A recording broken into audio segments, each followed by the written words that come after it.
it's really nice that now we have this really powerful tool to input that guidance in a very, very, very scalable way, right? Like if we're talking about the world of development, you're talking about like, maybe single-digit millions, two-digit millions of developers. Now we can actually give this guidance and direction to a much broader set of people. It's exciting for someone, I think, that's getting into building software today, because in some ways you're kind of leapfrogging the past generation. The past generation has their gray hairs and hard-earned lessons on how to build these interfaces. But people that are getting into software today have, this incredible access to what we've all learned collectively. So it's super exciting.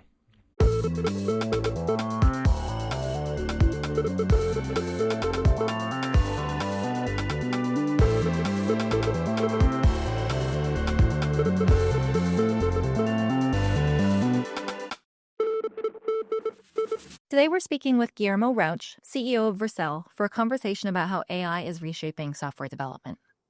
Guillermo shares insights from building V0, Vercel's text-to-app generator that's attracting not just developers, but designers and marketers, essentially anybody who can describe what they want to build.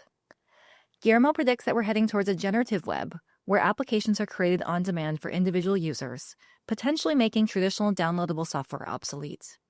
He also reveals how ChatGPT has unexpectedly become one of Vercel's fastest-growing customer acquisition channels, offering a glimpse into how AI is already transforming business fundamentals. Enjoy the show. Guillermo, thank you so much for joining us today. Excited to be here.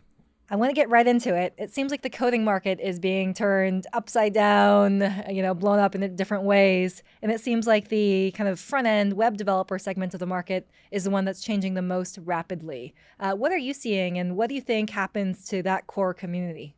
Yeah, it seems like whatever LLMs are good at, like people get really excited about. In a couple of years ago when ChatGPT came out, one of the first things we noticed at Vercel was ChatGPT is extremely good at writing React code and Tailwind code, which is the styling code that most web developers use these days.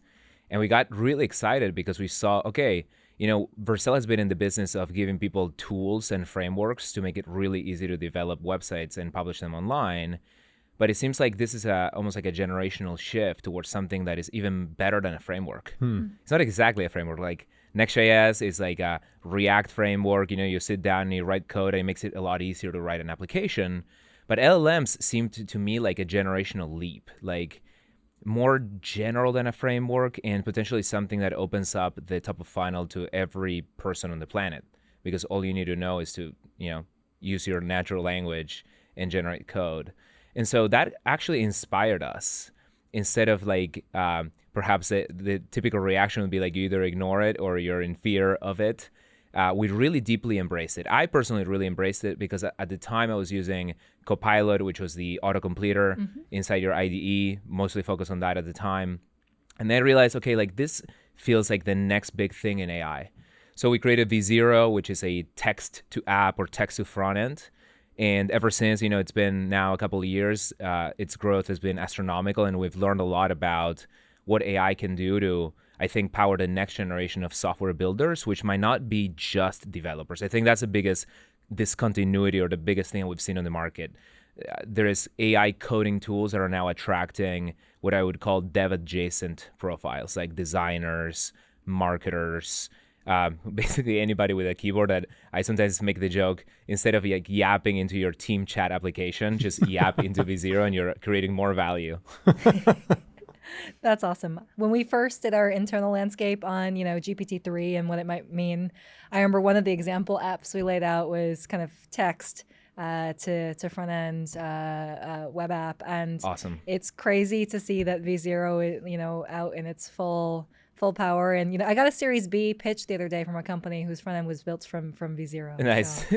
Well, that's the thing about seed rounds. You used to raise money to create your first prototype, right? And the cost of coming up with the idea and then transforming it into software is pretty high. So you would raise a seed round to get the prototype. What I hear these days is that these V0 prototypes are actually replacing pitch decks, right? By the time you get to your pitch, it'd be rare these days to not have a working front end, because the cost has gone so low. And I think the iteration velocity that it's giving the would-be builders is amazing, right? You can go through hundreds of prototypes before you settle on your first idea. With V0 as it exists today, what are you most proud of and what do you feel is not quite there yet? Most proud of is the reach. So over 3 million builders, the level of engagement and retention is really high. So people are actually getting a lot of value. Teams are getting a lot of value. We have Fortune 10s using the product on the enterprise tier. So I think the number one thing is people are excited about agents, but this is an agent that's working out in the real world and providing value. One of the things that I'm proud of is how much we've extracted lessons from building V0 that we're giving back to the world. We've written extensively about how we're building it. We've open sourced the underlying framework, the AI SDK. We recently released the V0 model. So we're inviting entrepreneurs to innovate in the space and create their own agents that can build websites, application, marketing products, etc. I think another thing is quality. From the beginning to now, to your point, anybody that used ChatGPT realized very quickly, oh, it can do haikus, it can do poems, and it can write code. It's pretty cool, right? And so getting it to the point where it can be reliable, that took a lot of work, fine-tuning. We trained our own custom code application model that sits in front of the frontier model, all in the service of reliability. You want to come in, you create a generation, it has to work. Well, yeah, one of the things that I think you've been known for many years now, even before V0, was quality, and in particular, the developer experience. And I know there's an aspect of taste that goes into that. I'm also wondering, how do you systematize that? Like, is there a standard definition for quality, or are there metrics that you track, to just ensure that the bar remains high and that the developer experience remains pristine? Yeah, one of the things that excited me a lot about building AI products is that the feedback loop and the metrics come built in. You've probably seen a lot of pitches from would-be entrepreneurs that maybe they put the cart before the horse and they're not tracking their growth and measuring things correctly. And you realize, wouldn't it be cool if like every product you created came with a standard set of metrics so that you're off to the races, but you have a compass on where to go. Yeah. AI products have that kind of built in, which is amazing, right? Like if you look at the first coding AI product, which is Copilot, what it did is you write some code and it produces ghost text right after your code. It proposes a completion. The creator of that now has a really cool metric to evaluate the progress of their product with, which is the acceptance rate of the completion. So it's like you're building your product and then now you have a dashboard that has one gigantic metric that says, all right, we're at 51%. You come back to the office the next week. Oh, cool. We're at 52%. You replace the model. All right, cool. What are we seeing? So I love that aspect. We have that in V0 in spades because we have, the fact that people want to deploy these applications into the real world. That's a very high signal of engagement for us. We have what happens to the application later on, right? Like, are people coming to the application, integrations that they install? But we also have the fundamental one, which is that does the code work? Is it, rendering correctly? So there's an aspect of the product that is the reliability of creating a functioning application. But the other one that is more subjective is taste, right? How can we embed all of the best practices that we've learned over the years in creating products on the web? Little things like, for example, on iOS, when you open a website, you want to make sure that the theme bar, which is the what sits outside your website, the color of the Safari theme bar has to match the background color of the page. If it doesn't, maybe most people would not notice it's off. But when it's on, it's just so delightful, right? It's like a continuity of the canvas. It takes over the entire screen. So little things like that. In the past, we would have to, build frameworks or education and hoping people upgrade. And nowadays, we can embed all of those learnings into the model. And we can say, okay, when you're going to generate a landing page, make sure that happens. And this cuts across so many things. That's why I call it almost like the next thing after frameworks, because frameworks worked really hard, both the designers and the users, to put you into a pit of success. Yeah. If you fit into the framework, a lot of things about the world will be true around performance, security, etc. But the world is very dynamic. People are fluid. They want to try different things. So it's really nice that now we have this really powerful tool to input that guidance in a very, very, very scalable way, right? Like if we're talking about the world of development, you're talking about like, maybe single-digit millions, two-digit millions of developers. Now we can actually give this guidance and direction to a much broader set of people. It's exciting for someone, I think, that's getting into building software today, because in some ways you're kind of leapfrogging the past generation. The past generation has their gray hairs and hard-earned lessons on how to build these interfaces. But people that are getting into software today have, this incredible access to what we've all learned collectively. So it's super exciting. I love it. Before we go deeper into the AI stuff, maybe can we take a step back? Can you situate us and orient us towards what is Vercel? How do you see your company's role in the world? Yes. And how does the slate of AI products we've been talking about, V0, et cetera, how do those fit into kind of Vercel in the pre-AI era? Yeah. When Vercel was born, it sort of started out of the pain that I felt on bringing a cutting-edge website online. On one hand, I had to configure all of the cloud provider stuff from scratch. And there was a lot of progress in making the cloud better, open source with things like Kubernetes, etc. It was intensely painful to just put my idea online. And then I felt the same on the tools side. Before Vercel, I feel like it was very hard to bring tools and cloud infrastructure together, which is what led to the invention of Next.js. But it was always that fitness function of, I want to bring my idea online immediately. So chapter 1 of Vercel, you can think of it as infrastructure on autopilot, an autonomous cloud. And we did this with developer experience. That's the number one tool. Think of it as a Trojan horse. You want to automate the cloud. How do you do it? Do you, teach courses? Do you sell certifications? Or do you give people the best possible developer experience on the planet? That's what we set out to do. Chapter 2 of Vercel feels like, again, the post-framework era. We automated infrastructure. Can we automate writing the software to begin with? You can hit diminishing returns with frameworks. Like, we would obsess over how many characters you need in order to create a really cool page or component. When I would give presentations about introducing Next.js, I would say, okay, what is the minimum number of steps I have to take? Create a folder, create a file, inside that file, export my first React component. So I had it almost down to a mathematical science, right? Like, what is the number of characters between you and aha in a successful outcome online? So with AIs being able to generate code, I think we're opening up this new frontier of automating it all potentially, right? And putting the human in the driver's seat from a creative perspective, and from what is it that I'm trying to ship, right? What do you want to ship is actually the question we ask when you go to V0 as the headline for the prompt. What are your strongly held beliefs, and have any of those changed with the rise of AI generated code? Strongly held beliefs, I'll tell you, the meta of that is that I encourage people to not have too many strongly held beliefs, right?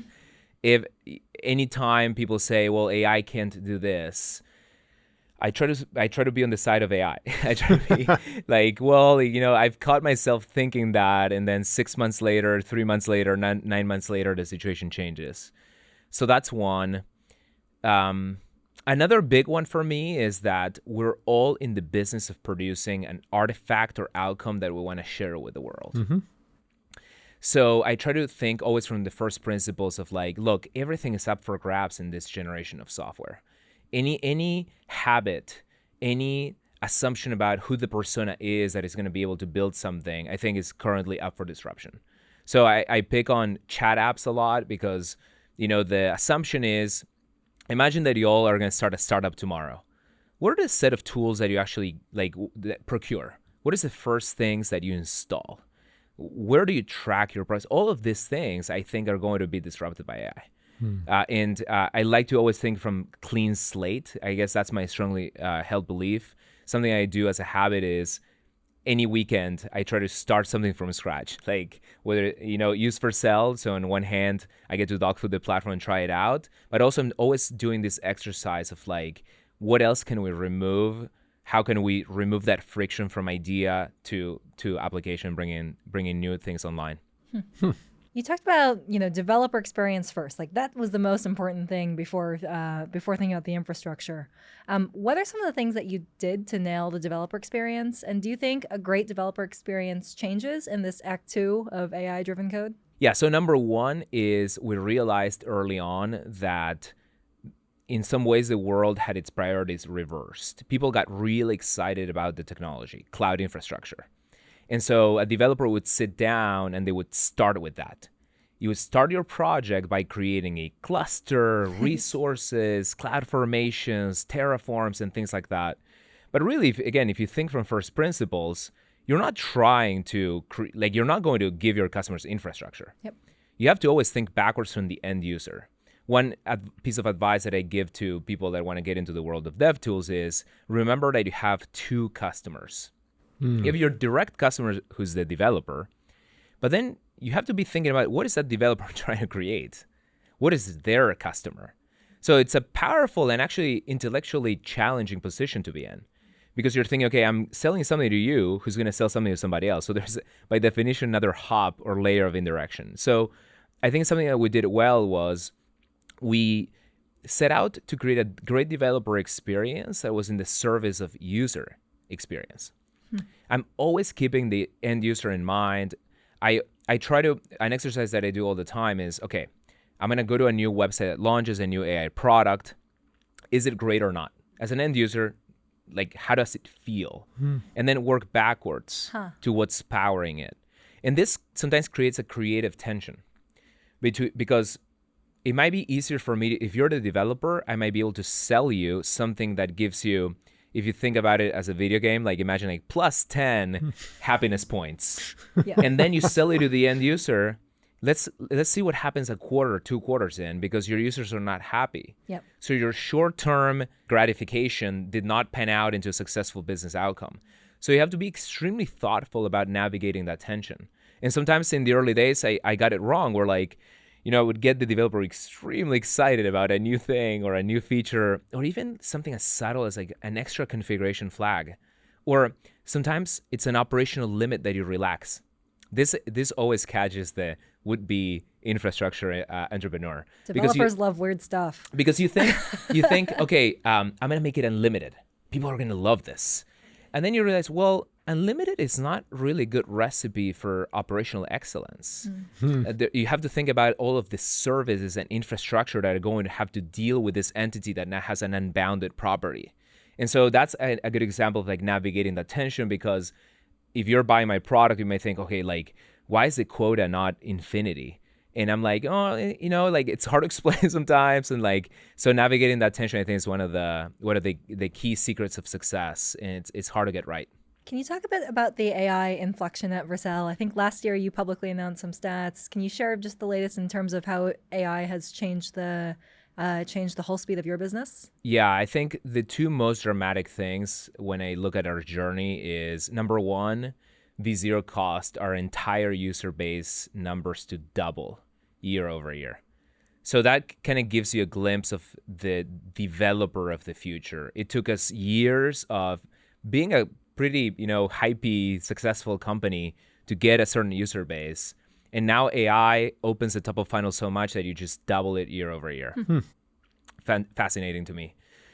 And encouraging for everybody that wants to build an AI application on Vercel, because I think they're going to see that they can participate in this incredible once in a generation upside with all these tools and infrastructure. Because the interesting thing about V0 is it's an app that is full stack created on Vercel. Zero tricks, access, special features, nothing. It's just we became a customer of our own platform. So that was a really cool thing to see. How are those new users different from some of your older users? They're different in some ways, but not different in the sense that they're thinking about that end user. Yeah. So they're different in the sense of some of those developer sensitivities are not there. Like, do they care that much if the code is long, short, the shape of the APIs of the things that the LLM is generating? So what's fascinating is that LLM's strengths and weaknesses will inform the development of runtimes, languages, type checkers, and frameworks of the future.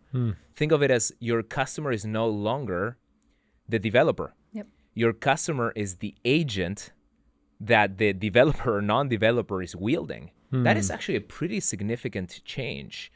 The first thing that I hypothesized is, look, developers by nature have always preferred things that look shorter. So if the API call, it looks a little bit more succinct, and for example, for Stripe, there's a beauty to their API. The dot notation on the SDKs, etc. And by the way, this is going to continue to be super relevant in the future. But now you have to think about, well, is there something that I could change about that API that actually favors the LLM being the quote unquote entity or user of this API? So that's one big change in like how we think about the product. I think these people share something that's very fundamental to all of us. They just want things to work, and perhaps they have a little less patience. I think developers go through this, journey of learning to deal with errors. You're just used. I sometimes say, developers are typically known to be well compensated, but they're dealing with like terrible negative feedback all day long. the type checker, God forbid, the borrow checker, just like screaming at you, giving you errors that sometimes are hard to understand, and this is why developer experience obviously matters so much. And so now we're going into this world where I feel like this user has an even shorter fuse. If something goes wrong, going back to that quality metric, to that reliability metric, they're just like, flip the table, like, what is this? And honestly, it's amazing pressure for us as product builders. Like, you want something that works 99.99% of the time. Yeah. And I will say, when people ask me, the other day someone asked me, look, if this was 1990, and the internet is starting to like really gain serious traction, and the 2000s are coming, like, where do you think we are relative to like old eras of the internet? Like, are we in the .com boom? Are we 5 years before, 5 years after? It's a very interesting era that we're in, right? Like, on some level, you notice that the reliability of the underlying models is very low. Yeah. The outages that you see very frequently on AI providers is very low. But on the other hand, the massification on the consumer side is super high. It took quite a long time for us to get everyone on Team Internet. But on Team AI, the adoption is just amazing. So there's almost like a tale of two cities. You have the infrastructure is being built as we go, and like we're improving the reliability of it all the time. And the consumer demand is unprecedented. Yeah. How do you think AI is kind of changing the underlying infrastructure demands? So, for example, my layman's understanding of what you all do at Vercel is that there's quite a bit of caching that happens that makes website loading very fast. Mm-hmm. Is that as relevant in a world where a lot of content is generated?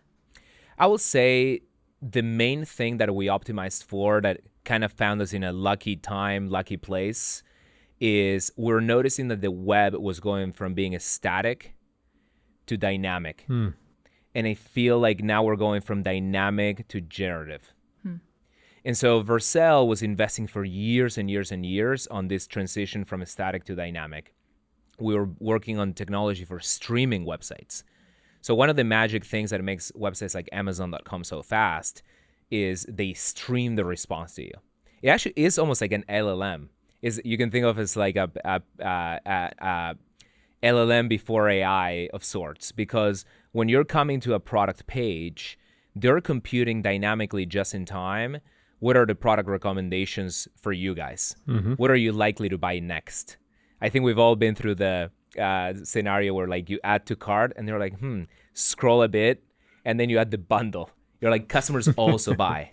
So Vercel was working really hard on democratizing that kind of technology. We're noticing that most like e-commerce websites were like, they even struggle to just serve a cached page, period, let alone a page that for each user makes amazing recommendations. So we were able to repurpose a lot of that infrastructure, especially in the compute side. We call it fluid compute. It was the perfect fit for this new generation of applications that are streaming content, not from databases, but from LLMs. The one shift that is significant is you have to think about a web for end users and humans. Like, you open up sequoiacapital.com, but you also have to think about a web for agents. You have to think about the fact that there's emergent protocols, right? You have LLMs.txt is a good example, very simple, but now a website can communicate better with the would-be agent and give them an alternative representation. You can think about MCP servers as being the next evolution of that. In some ways, the static to dynamic metaphor is happening on an expedited timeline for AI protocols, because LLMs.txt is very much like the static representation of an agentic website. And the MCP now enables you to put an agent out into the internet that can communicate with another agent. So Vercel is now enabling these new kinds of AI workloads, but sharing a lot of the same foundational infrastructure. Where do you see your AI product roadmap going? I posted a tweet recently that said, I think the journey that a lot of companies are going to go through is they have no AI. Then they say, we're going to start an AI prototyping team. Then they're going to evolve that prototype into a production grade product. So they're going to say, now that's the AI product team. And then the end state is that every company will be an AI company, meaning that whatever lessons you gathered from that productionizing of that AI prototype or idea or thing that you launched, maybe it's a new product, you will use those lessons to transform the rest of your business. You kind of see this with support AI. Why is support AI so successful? Well, it's the lowest friction way for any established business, enterprise, or company to say, all right, I'm going to incorporate AI into my business. What Vercel did was, I think, more ambitious than that, because we said, look, in order for us to actually give high quality support, we need an expert model in our technologies. It'd be devastating if a customer comes to us who we are the experts in Next.js, React, the web, and our support agent doesn't know the latest and greatest on our own technologies, right? So we started down this path of, how can we have an expert AI in our own technologies?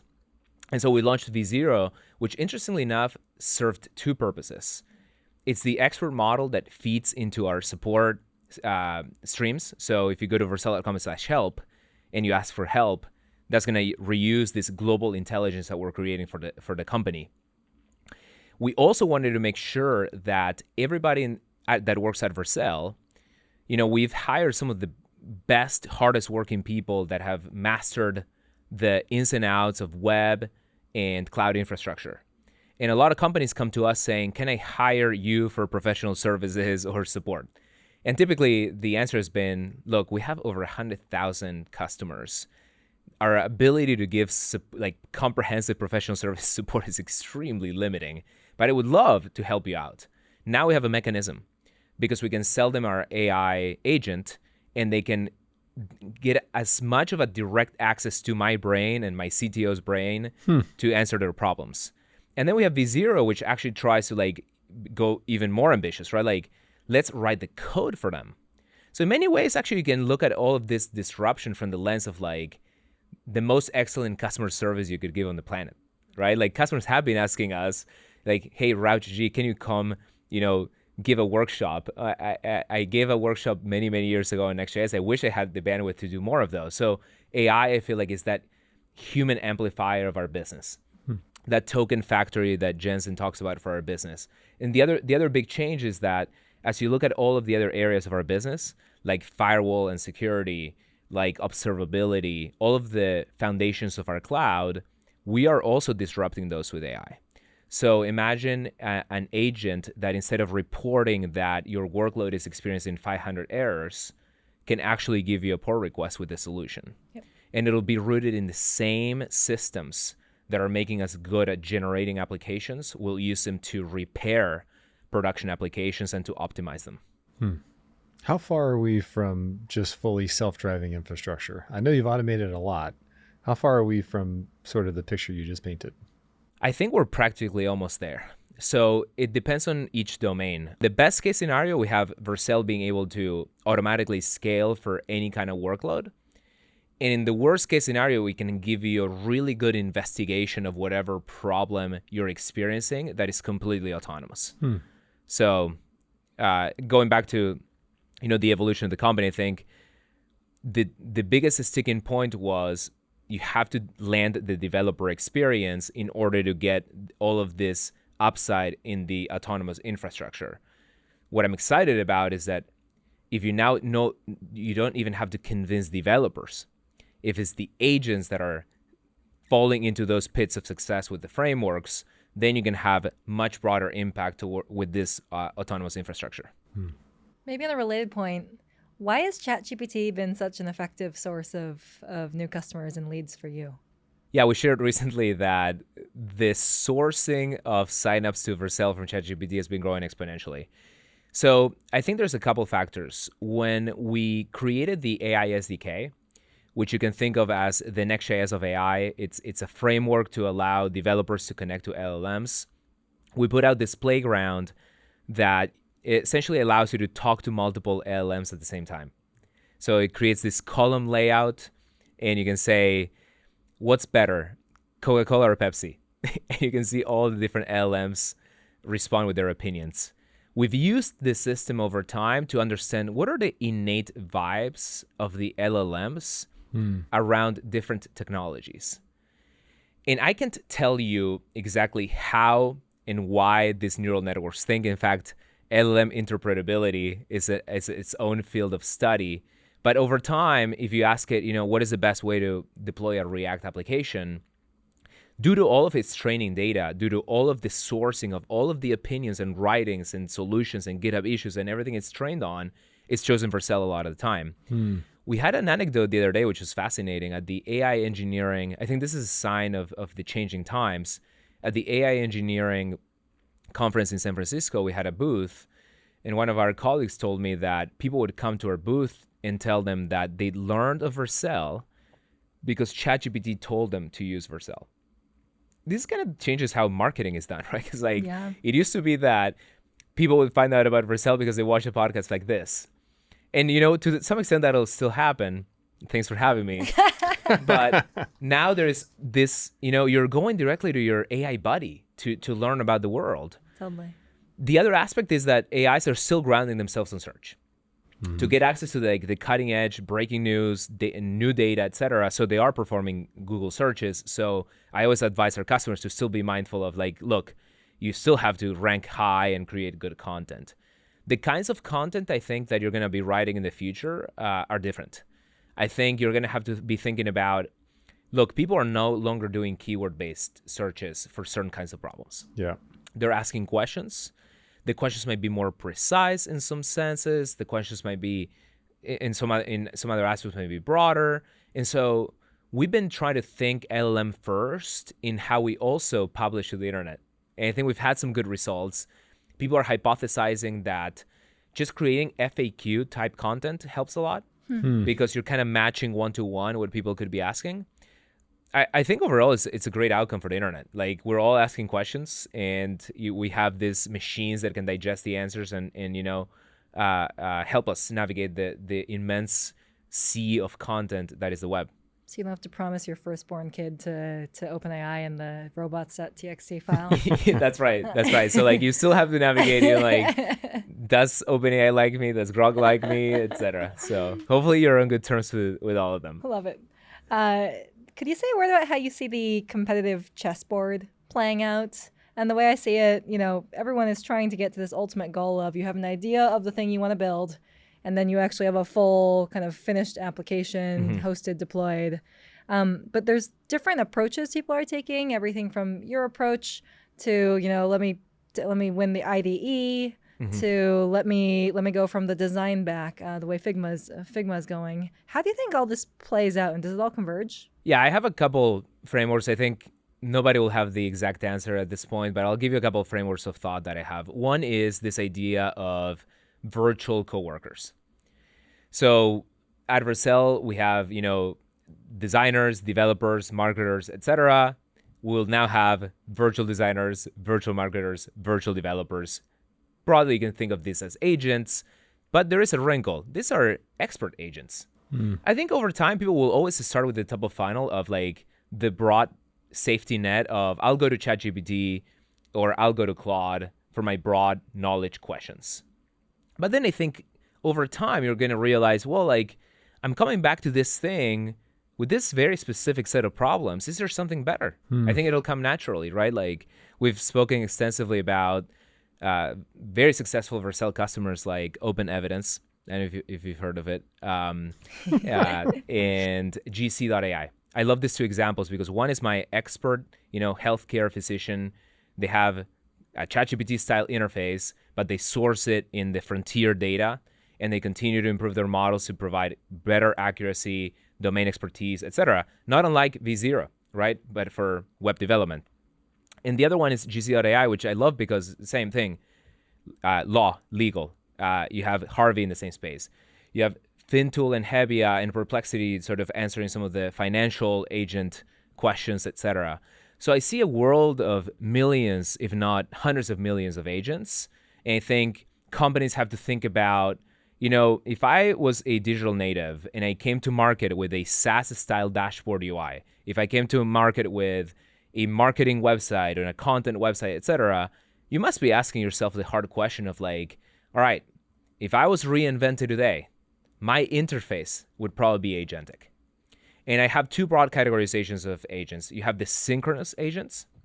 This is Open Evidence or ChatGPT. You go there and you ask a question and you get an answer right away. I think that's kind of the first generation. And then you have the more potentially interesting long-term, which is the asynchronous agents. These are the agents that can work and solve broader problems and can collaborate with other agents potentially, with other humans, not just you, and can, work for prolonged amounts of time. So we're starting to blur those lines with products like V0 because sometimes we might go deeper into a task that you give us. And we might orchestrate, several steps in a row. Think of it as like, well, if you come to us and you say, build me an interface that's optimal for e-commerce, maybe the agent will do some research first on what it is exactly that you need. So that's almost like an extra step, right? The other class that is super emergent is, you see this with the IDE market. Your IDE with AI is your synchronous agent interface.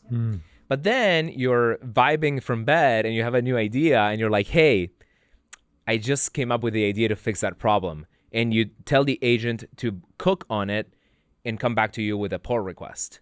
And so what I encourage people to think about, the front ends are still immensely important. You have to think about the output front end, because at the end of all of that work, there is something that comes out.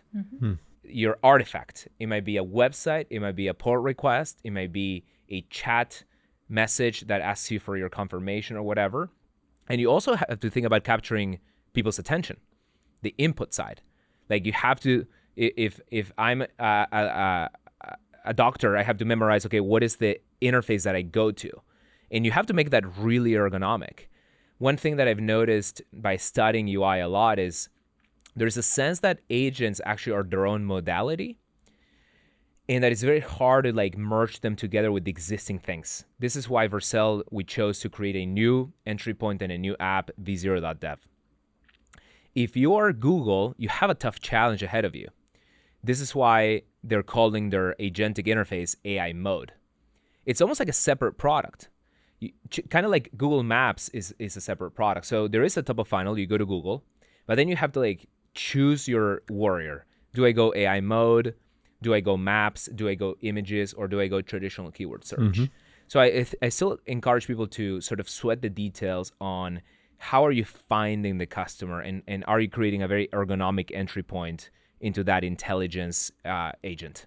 Can you say more about why, in your case, it makes sense for it to be a separate product? Yeah, so think of it as there's two classes of users. You have the developer that might be thinking about creating more of a platform, right? You might be thinking about the developer that is more experienced and maybe already has an existing infrastructure project. Maybe they have already GitHub repository, etc. They're not going to come into an interface that is purely conversational, right? And so they're seeking a different style of engagement with Vercel. So that's why I always encourage people to think about, look, if you're creating the V0 of the future, go to Vercel, because you're going to need a different set of tools to create a platform. The world, I think, is splitting almost into two classes of developers, the ones that are creating apps and the ones that are creating platforms. And so if you're creating an app, we want you to have the easiest possible onboarding journey that is, again, more conversational. If you're creating a platform, we're still making it really easy for you. So like we give you templates, we give you starting points that are really meaningful, but there's still a sense of like you're going to have to roll up your sleeves and like have to do a little bit more of a traditional like developer work and engagement. This is why the metaphor that I use for the V0 style products is, think of it as Waymo, where in the ideal experience, there's never a human operator, but there's still a very small chance that there is a disengagement and Waymo calls home and a human has to intervene. So I think of Vercel as a platform that has like the human is more centered on the human intervention, where you're creating a platform, but you're more of an expert. And you're still going to have a lot of AI tools in your journey. But V0 is the dream of that self-driving car that end-to-end, you never disengage. If you happen to have to disengage, we have integrations. We're building integrations to code editors where you can say, okay, this is as far as I got. Let me eject into something like Cursor or VS Code. But I think as LLMs continue to improve, you're going to see this V0 side of the world take more and more and more and more of that top of funnel. Yeah. I myself, as a coder, have not used the more traditional coding tools in a while. I just use V0 because, again, it's with my limited time and bandwidth as a CEO, I'm obsessed about like time to from idea to online, and V0 fits that bill perfectly. Yeah. So V0 and kind of the overall trend of making it easier and more seamless for people to produce software is almost certainly going to lead to more apps, more software in the world. Will it also lead to better apps, better software in the world, or will it just produce more noise? I think it'll lead to better apps for sure. To check myself, what I do very frequently is I analyze the categories of errors that our customers are falling into or ourselves are falling into. And I always ask myself, could a model have solved this problem? And this takes the form rigorously of evaluations into our product. So whenever we see, I kind of mentioned it seems silly, but like the background color between the Safari bar and your content has to match. That is easily and trivially trainable so that we can embed it and then we can put it into the hands of millions of people. The other thing we do is our security research team is constantly on the lookout for what are the broad classes of vulnerabilities that are impacting websites and web applications. And I shared a story not too long ago that our CTO found a vulnerability in an open source framework. Luckily, we helped them catch it and repair it before this version of the product broadly went out. What we did right after is we created an eval against all of the frontier coding models. We gave the task to the models of like, look, this is the pull request. Do you notice something wrong? And I can't remember how many of them got it right, but several of them got it right. It was a pretty non-trivial vulnerability. And I remember at the time I thought to myself, the next version of this is that we can give LLMs existing code bases and have them spend tokens and tokens and tokens until they find problems like this. Lo and behold, recently the news came out that in the Linux kernel, someone found that use after free vulnerability, which is considered very high severity because it can lead to a segmentation fault, a crash, a denial of service type of attack at best, or at worst, it can lead to data leaks, cryptographic secret leaks, et cetera, remote code execution vulnerabilities, the worst kind of vulnerabilities on the planet. And this was done by O3 almost exclusively. There was some prompting, but it wasn't like nothing extraordinary. And, I've spoken with people that are very seasoned Linux kernel engineers, and they told me, look, the reality is that there is a lot of those. And one of them kind of trivialized the finding because he said, like, look, if I spend all of my time doing this, I could find other use after free vulnerabilities. Yeah. But the problem is that there isn't that many Linux kernel experts and that they don't have the bandwidth to find these kind of vulnerabilities. So the reality is that I think, you're going to see LLMs that create code that is secure by construction. Mm-hmm. This is as LLMs get better at more formal languages, as they get better at Rust, as they get better at safe languages, of which, by the way, TypeScript is one of them. You're going to see that LLMs are producing more secure code for the world. You're going to see that, the next Heartbleed won't happen in a world of AI written code. Now, for people that are listening to me, they're probably like, wow, this guy is so optimistic. We're also hearing that LLMs are leaking secrets into web browsers, like literally shipping database secrets into client-side code. What I'm very happy to report is that V0 has prevented tens of thousands of such vulnerabilities.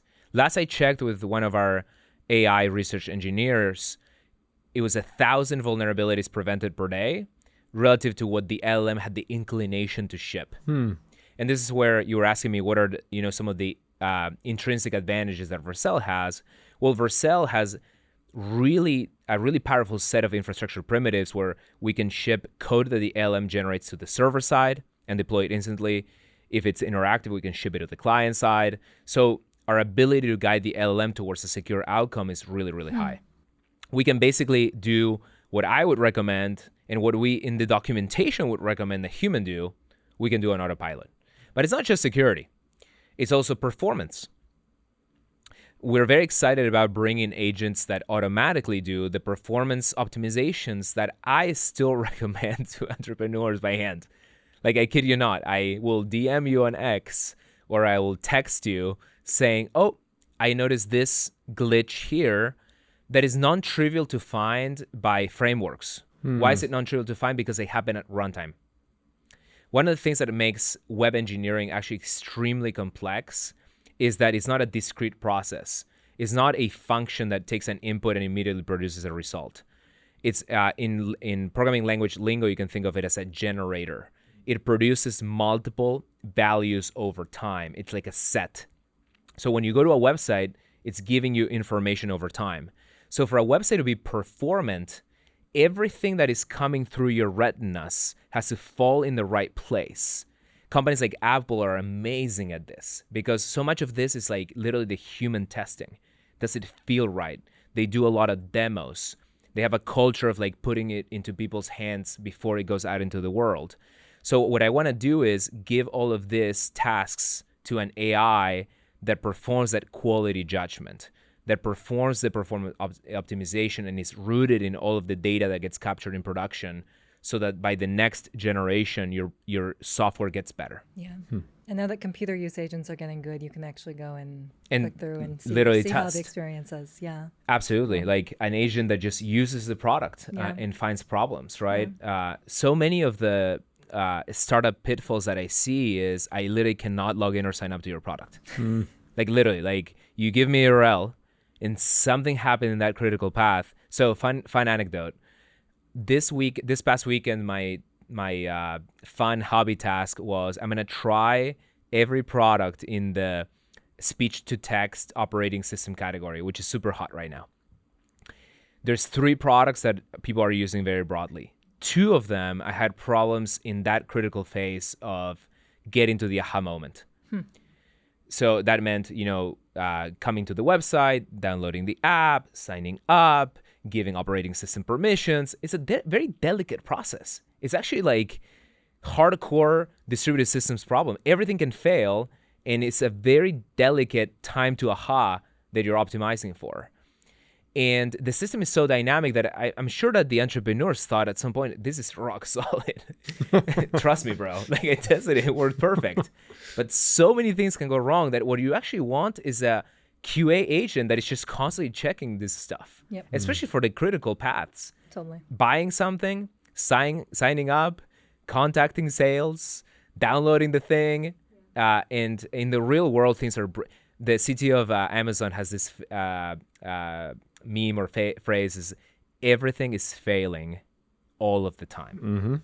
And so you need robots that are constantly watching everything and repairing it. Do you think that we end up in a world of a lot of disposable apps, or like what happens in the world where everyone is creating lots of apps all the time? Yeah, I think I've always fought the idea that an app is a permanent thing. The idea that you download and install. The idea that have you seen on the Mac, you download a DMG? Yep. Which is a kind of temporary volume. It's a relic of the past that we get to experience very frequently.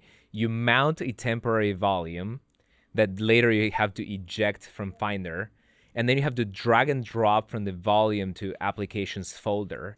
And now at that point, it's installed. And it's like a responsibility. It's like, this is your puppy now. Like, take care of him, feed him over time. And then you have to launch it. And so that's insane to me because I'm team web, where everything is instantaneous. Go to chatgpt.com, go to v0.dev, right? And so I've always been on this philosophical fight against, on one side, the gatekeeping of the app stores and so on, not only on sort of like this like idealistic and philosophical sense, but also on the latency and friction they introduce for end users. It's insane. You go to the App Store on iOS, and yes, you don't have a DMG that you mount, but you have to download the app, which takes hundreds of megabytes, and it takes forever to download. So the web has always felt to me as the end means of distribution and the best platform to actually host AGI. And I think of the web as being the place where everything will be generative just in time for everybody. So I think it's even more ambitious at personal software or ephemeral apps. I think you won't even notice it's an ephemeral app. Everything will be ephemeral for that matter. Yeah. And the battle here, or the realization for me here was, and it happens very frequently still, I have this aversion now to searching for software. Because the idea that I can generate it seems in my mind to beat the total latency of finding the software and installing it. Yeah. So we're in this race between, if the generations continue to get better, quality, performance, security, reliability, then it's going to be an unwinnable battle for the downloadable, installable, procurable, God forbid. Like you have to procure the software. It's just an impossible battle to win. So I'm team fully generative software forever. That's interesting. I'm thinking about that in the context of your comment earlier about how you have to think about your customer, who is the developer, and also your customer's customer, who is the end user. Does that mean that eventually your developer customer is not producing a single app that's going to serve a bunch of users? Those users are each somehow interfacing with something the developer has done on V0 or on Vercel that's generating applications on the fly for each individual user. That's right. That's wild. Yeah. It's almost like a direct human to agent interface, right? Yeah. And yes, like I think developers will be creating agents. That's agentic platforms is kind of my distinction, right? That's why I was mentioning, if that's your goal, you're probably going to Vercel. But if your goal is to actually generate apps, you're going to V0. And V0 itself might become sort of the engine of generation of this future internet. You know, we're starting to see some integrations into web browsers, especially now with the model where people can just call V0 just in time from existing applications and existing distribution channels. The battle will continue for where are users going? You know, what are the front ends that they're spending time in? And I think those are the things that we need to continue to pay attention to. Yeah. Reminds me of that Jensen quote at AI Sense of like all pixels will be generated, not rendered. It's like that for your web experience as well. Yeah. Really cool. Should we wrap with some rapid fire questions? Let's go. Okay. Favorite AI app right now? Well, V0. Okay. Favorite AI app outside of V0. Outside your own baby. Okay. I'm really into this new, as I mentioned, talk about self-disruption. I grew up known as the kid that typed really fast. I'm really into this new category of super whisper flow, the speech to text that boggles people's minds. It's fascinating to play with. Pat types really slow, so he must be excited that. It's funny. I've actually started taking typing lessons, so I can get better at that. We did a typing competition one day when we were bored. Oh, that's so cool. Who won? I won by nice. Me and then Andrew. I wasn't and like Pat embarrassingly was so far slow. behind. But I'll tell you what, it is impressive that I can do 90 words per minute with like 2 to 4 fingers. By the way, so it's indicative of future success at Vercel that we hire people that are fast typists. Yes. So you should apply. Okay. By the way, Ready to go. By the way, the really cool thing is there's something about intelligence having evolved through motor dexterity. Like the things that you do for a kid when they're growing up, like the test that you give them when like they're very little, is like how is their speech evolving, like them like clear sign of like development, but also how is their dexterity? Can they throw? Yeah. Can they grab? Can they grasp? So we all collectively should continue to learn how to type fast. But it's really cool that now these speech to text things are so like mind-bogglingly fast. Yeah. Love that. Who do you admire in the world of AI? Karpathy. So funny enough, when he introduced the term vibe coding, he talked about using Super Whisper as I'm just going to speak and applications will be generated. I think he laid out a great vision of the future that is coming into fruition. And obviously he did it also before at Tesla with self-driving. So I think hugely inspiring. Recommended reading. Recommended reading. Your Twitter. I do love X. Okay, so there's a bunch of like engineering articles that I love. But okay, so one that comes to mind is there was an article that was called The 5 Whys. And I think it was called like The 5 Whys and Why the World is About to Get Weirder. It actually talks about airplane crashes. Sadly, there was one today. And he talks about how rare they are. And because they've gotten so rare, the world has been studying and adding patches and protocols and fixes so that nothing bad happens again. And it's a very interesting sort of mental model on what the world of AI. This article doesn't deal with AI, but it talks about a future in which we've perfected and refined so many things. The things that bubble up, the things that are going to come into your X feed of the future are going to be the wildest. Because, everything is getting so good so fast that is whatever breaks the norm goes from zero to taking over the world. You're starting to see a little bit of this with startups. Yeah. I don't know if you've noticed that, like the pace at which they're growing. How weird sometimes the things that they do to get big or get attention are, which I'm not exactly a fan of, but this article was fully predictive of. In the world of AI, what's overhyped? What's underhyped? I think underhyped is so easy. LLMs are so capable. And there's so many great applications. So many agents to be created and shipped. And so I'm team, all right, even if we froze everything as it exists, the amount of value that the world will get, the amount of successful entrepreneurs we'll see in the future building on these new platforms. It is a new platform. It's a platform shift. It requires that you rewire your brain, which is very hard to do. And luckily for some people, they're just going to be born into this and they're just going to see a lot of upside, right? It's very good, underhyped, like being an engineer that never learned anything about the old world and now can, one of my Vanguard tweets recently was almost like a confession. I feel like the more honest and like the more I confess, AIs are like this confidant that you trust with everything, and especially around like not asking silly questions. Like there's nothing that's a silly question. There's no embarrassment. And so the rate of improvement over world models, mental models, the things that you're going to be competent at, you were before constrained by either what your personality was. If we're kind of aspy, like maybe you had a lower barrier to filter for like asking important and interesting questions. Now you can just ask any question in the world and get good at anything. Yep. You can truly know it all. I'm really jealous of like someone's growing up today with this like psychic magic powers. Yeah. Overhyped. I take such a long-term view that it's hard for me to find something that's truly overhyped. I'll be hyped about Bitcoin at its peak. I'll be hyped about crypto. I've been hyped about crypto for years.